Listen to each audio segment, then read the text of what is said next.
Me ha encantado la Fallera Calavera 3 con la nueva novedad del tablero, creo que ha sido una idea fenomenal. Destacaria principalment el tauler perquè té una nova opció de xoc i també el peó de la Fallera perquè pots fer moltes jugades amb les cartes que ja tenies més les de la Fallera Calavera 3. M'agraden les noves cartes i les noves estratègies que se poden fer amb el joc. Jo penso que si el joc ja era entretingut, ara s'ha fet encara més entretingut i més estratega i això mola molt. Al incorporar el tablero ha sido muy, no sé, le ha dado un giro muy chulo y además como usas las mismas cartas que las que llevas jugando, pues es muy divertido, es muy buena idea. La forma de com heu experimentat més per omplir el joc i tal, la veritat és que és bestial, ara sobretot d'estratègies que m'encantaria descobrir el jugant. M'agrada molt, m'ha aparegut una nova expansió amb noves cartes molt xules, la veritat. Meravellós, ens apareu meravellós.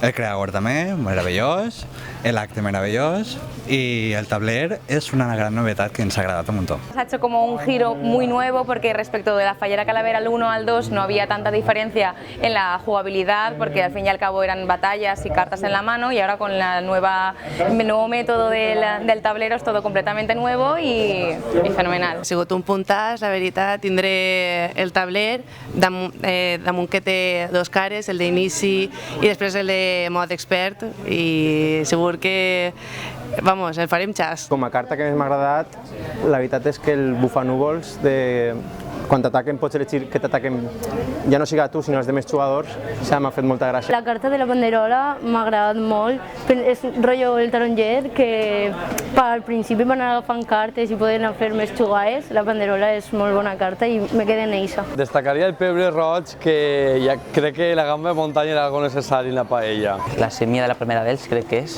que si guanyes pots triar 3 tesors del oponente en vez de uno. Hay una que me ha tocado, la tenía en la mano y me ha encantado, que era el Samaruk, que hacía que ganabas siempre todas las batallas en defensa, siempre ganabas en defensa, pero a cambio te quitabas la mitad de tus cartas de la mano. Entonces, por un lado está fenomenal porque te aseguras que esa batalla la vas a ganar sí o sí, pero te quedas sin cartas. La del arroz bomba, que lo que hace es, tú la activas y entonces todos los jugadores tienen que ir robando y a quien le toque el primer ingrediente se lo queda, pero a cambio tiene que descartar la mitad de toda su mano.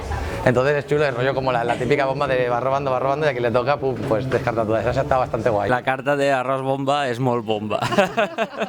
Sí, les cartes noves que n'hi ha, la veritat que donarà xoc. Passarem hores jugant. Sí.